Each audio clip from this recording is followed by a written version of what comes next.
Vous le sentez dans les regards, dans les silences, dans cette ambiance un peu plus lourde que d'habitude.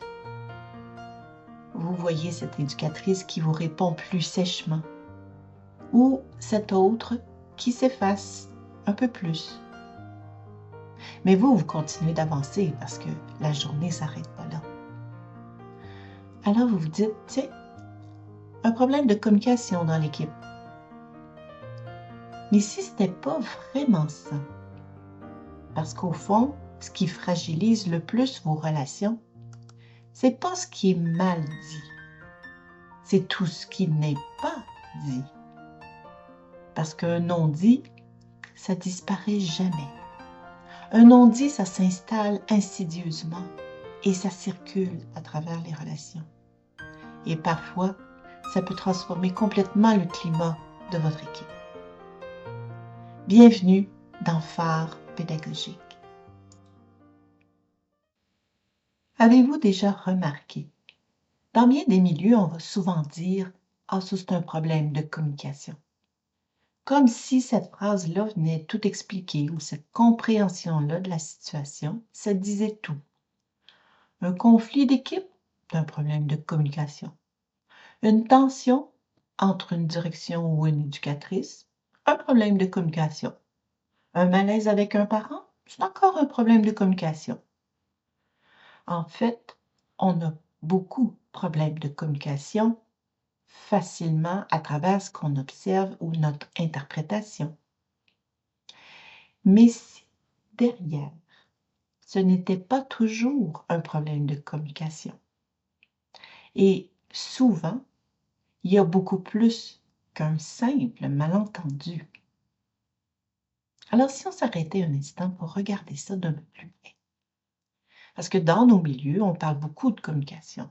On reconnaît son importance, on sait qu'elle a de l'influence dans le climat de travail, dans la collaboration, dans la qualité de l'accompagnement qu'on peut offrir, dans la relation avec les enfants, avec les familles.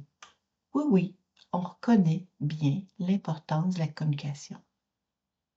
Mais qui prend vraiment le temps d'apprendre à mieux communiquer? Alors ça, c'est autre chose. C'est pas seulement parler plus clairement, ou pas seulement transmettre plus d'informations ou d'avoir des consignes claires. Apprendre à communiquer, mais ça demande quelque chose de beaucoup plus profond. Dans une même semaine, à 3 reprises, de milieux complètement différents, on m'a dit qu'il y avait des difficultés vécues sur le terrain parce qu'il y avait des problèmes de communication. Je me suis demandé combien de fois on observe que des problèmes relationnels étaient liés à des enjeux de communication. Dans les équipes, dans les EPE, entre les directions, les éducatrices, les agents de soutien pédagogique, entre les collègues, combien de tensions s'installent toujours autour de ce qui n'a pas été dit, de ce qui a été mal dit ou de ce qui a été reçu autrement que ce qu'on voulait vraiment dire. Et souvent, on aimerait ça que tout ça se règle tout seul. On espère que les choses vont se replacer d'elles-mêmes. Ça se peut même qu'on porte intérieurement l'idée que l'autre devrait apprendre à mieux communiquer. C'est clair que c'est l'autre qui devrait apprendre à mieux écouter, qui devrait comprendre, qui devrait arrêter de se défendre, de prendre les choses trop personnelles, ou qui devrait apprendre à dire les choses autrement. Mais la communication, c'est jamais seulement l'affaire de l'autre. Et c'est peut-être là que commence le véritable travail. La communication, c'est pas seulement parler. C'est pas seulement transmettre des informations en utilisant les bons mots. En fait, la communication, c'est notre façon d'entrer en relation. Et entrer en relation, c'est toujours révéler un peu quelque chose de soi. Parce que quand je communique, mais j'émets des mots bien entendu, mais j'émets aussi sur un ton, avec un rythme. Il y a une intention dans ma voix. Il peut y avoir de la tension aussi dans ma façon de l'exprimer. Une hésitation. On peut sentir qu'il y a de la fermeture ou de l'ouverture.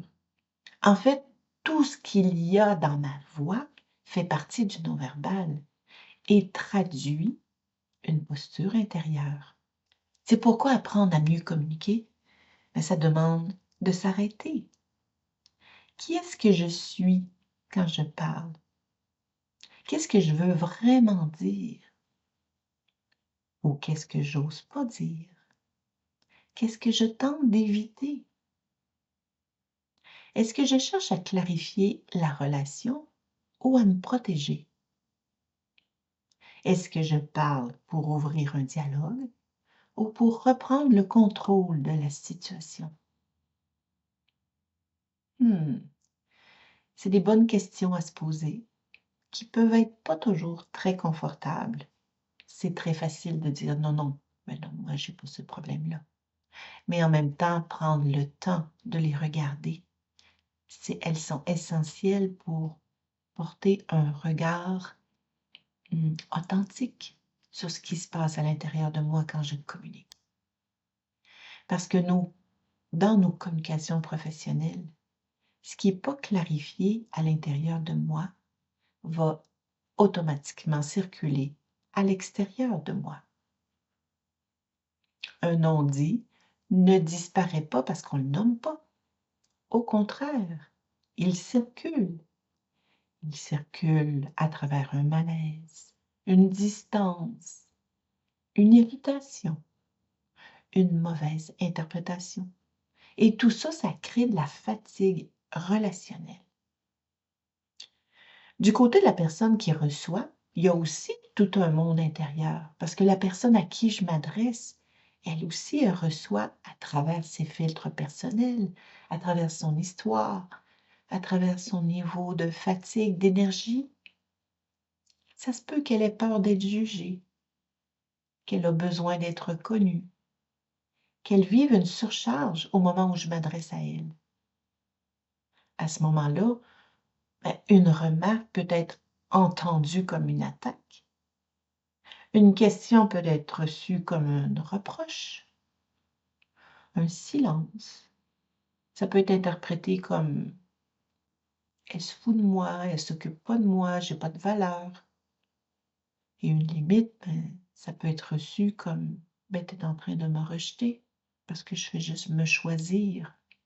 Dans les milieux éducatifs, mais toute cette réalité-là est encore plus sensible parce que les journées vont vite, les urgences s'accumulent et qu'on soit une directrice, une adjointe, une agente de soutien pédagogique, mais on doit jongler avec les besoins de plusieurs personnes, que ce soit les membres de notre équipe, les parents, les enfants avec leurs besoins, les obligations administratives, les imprévus. Dieu sait comment dans ce milieu, la capacité de s'adapter est un critère tellement de base.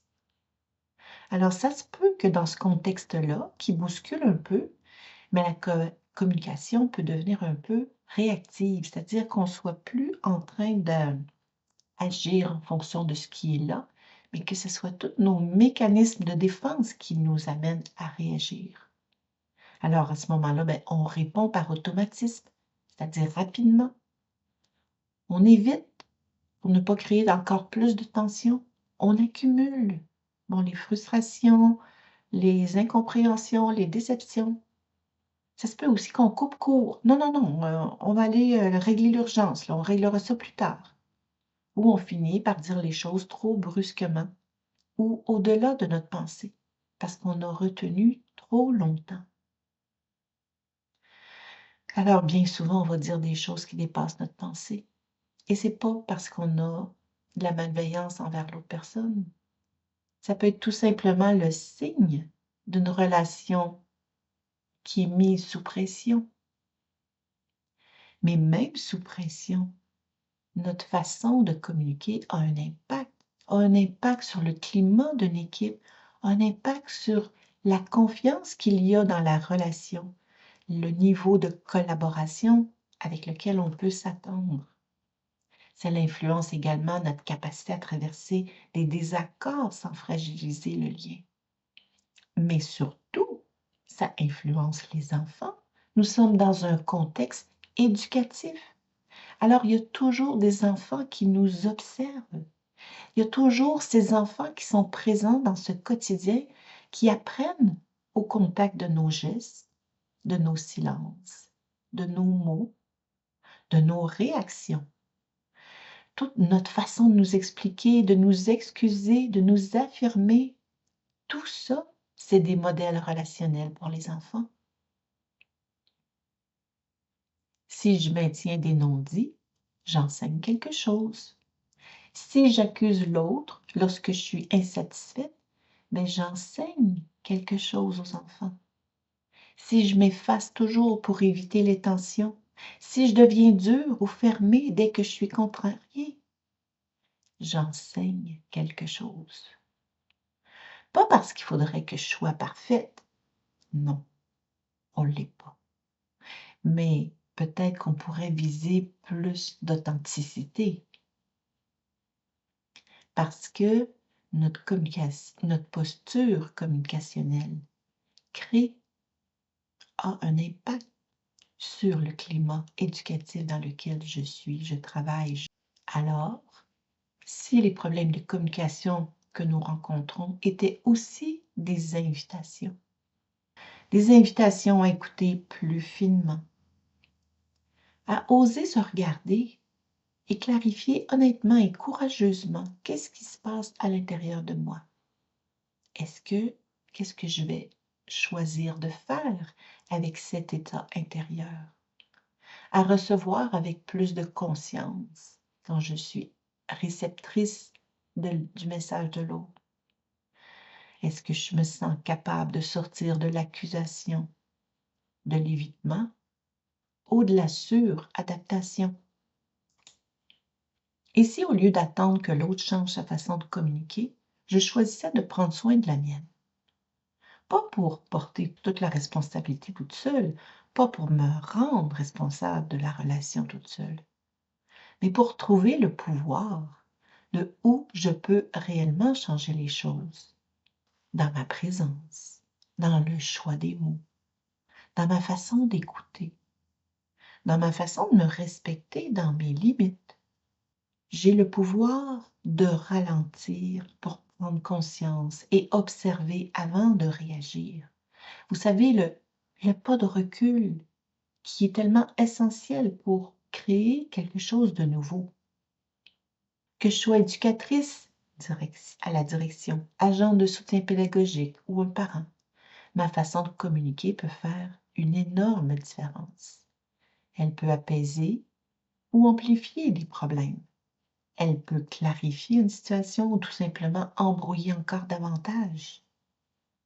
Je peux choisir d'ouvrir le dialogue ou je peux décider de me fermer à une relation. Par ma communication, je peux soutenir la sécurité dans le lien. Mais je pourrais aussi générer plus de méfiance. Donc, communiquer, c'est pas juste parler. C'est devenir plus conscient de ce qui circule entre moi et l'autre. C'est apprendre à mettre des mots sur ce qui mérite d'être nommé. Accepter que mes relations commencent souvent par la qualité de ma présence à moi. Parce que si je ne suis pas consciente de ce qui se passe à l'intérieur de moi, mais ça va sortir inconsciemment, ça va sortir de façon réactionnelle, de façon à des mécanismes automatisés qui sont intégrés depuis des années. Alors, je vous invite à observer une situation relationnelle qui vous dérange ces jours-ci et à vous poser cette question. Qu'est-ce que dans cette situation, qu'est-ce qui m'invite à clarifier ma propre communication? Et peut-être que c'est là que va commencer une transformation profonde. Mais je vous remercie d'avoir été là dans cet épisode de Phare pédagogique. Et si cet épisode vous rejoint, mais je vous invite à le partager avec une collègue, une direction, une éducatrice qui porte à cœur la qualité des relations dans les milieux éducatifs. Parce qu'apprendre à communiquer, c'est pas d'ajouter une tâche de plus à nos journées qui sont déjà chargées. C'est parfois une façon de rendre nos relations plus claires, plus matures et plus agréables avec plus de conscience. Je vous attends dans le prochain épisode.